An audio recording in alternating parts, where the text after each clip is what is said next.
Assalamualaikum warahmatullahi wabarakatuh. Di sini kami akan menjelaskan tentang soket programming TCP dan UDP yang beranggotakan Yusriyanti Nasitanggang, Ananda Prihatin, dan Uci Ayuda Permata. Ini saya akan menjelaskan tentang source kode soket client. Yang pertama dilakukan adalah import library socket untuk menjalankan soket programming.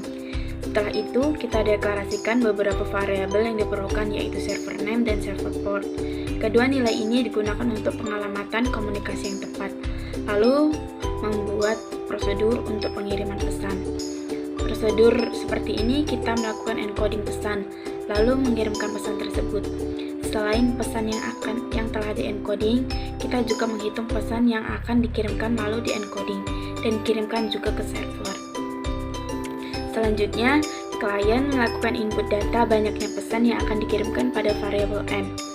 Lalu, klien melakukan looping untuk mengirimkan pesan yang akan diinput dengan keyboard. Klien mengirim pesan terus-menerus sesuai dengan jumlah pesan yang akan dikirimkan. Setelah pesan, klien akan menerima pesan dari server sebagai konfirmasi bahwa pesan dari klien diterima oleh server. Pesan tersebut diambil klien dengan fungsi client socket .rect buka tutup kurung dan diberi parameter 2028 sebagai ukuran maksimum pesan yang diterima. Setelah itu, pesan dikode dan ditampilkan ke layar. Setelah melakukan looping sebanyak nilai n, klien akan mengirimkan pesan berisi string DC yang akan diartikan sebagai perintah untuk memutuskan koneksi antara server dan klien. Yang terakhir, klien akan menutup client socket dengan fungsi client socket .close tutup buka kurung. Selanjutnya, saya akan menjelaskan tentang source kode socket server. Pada program soket TCP pada server ini terdapat beberapa bagian pokok, yaitu ada bagian inisialisasi dan isi. Pada bagian inisialisasi berisi pembuatan port, pembuatan soket, dan proses print soket gunakan metode yang ada pada soket yang sudah diimport sebelumnya. Kemudian masuk ke bagian isi di mana server mulai diaktifkan dan siap digunakan.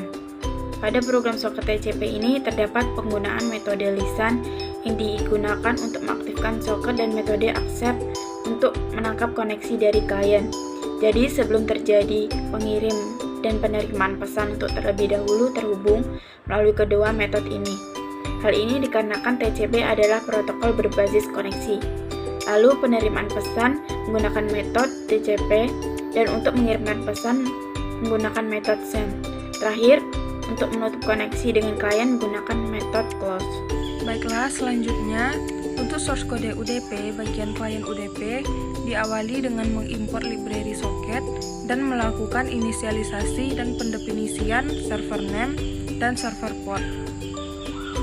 Di sini terdapat klien socket menggunakan AVINET, di mana AVINET ini merupakan socket family dan sock diagram, di mana ini merupakan protokol UDP yang menandakan bahwa ini connectionless. Lalu dilakukan input variabel n, di mana ini berfungsi untuk memasukkan jumlah berapa pesan yang akan diterima, lalu dilakukan perulangan berdasarkan masukan dari variabel n ini. Lalu dilakukan pengiriman pesan yang dienkode kepada server. Lalu pesan akan ditampilkan itu adalah pesan yang telah dimodifikasi dengan dekode. Lalu diakhiri dengan client socket close. Selanjutnya adalah source kode bagian server UDP. UDP server ini diawali dengan import metode-metode atau library socket, kemudian diikuti dengan inisialisasi perbuatan port server, socket, dan server bin menggunakan metode yang ada pada socket. Lalu masuk ke bagian perulangan tak terbatas yang menandakan server akan selalu aktif.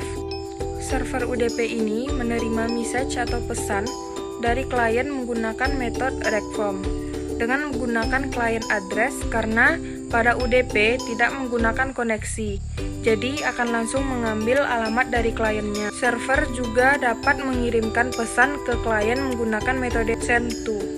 Selanjutnya kita akan mengeksekusi atau menjalankan program bagian TCP. Yang pertama, kita runkan pada klien dan juga server. Lalu server akan menerima koneksi dari klien.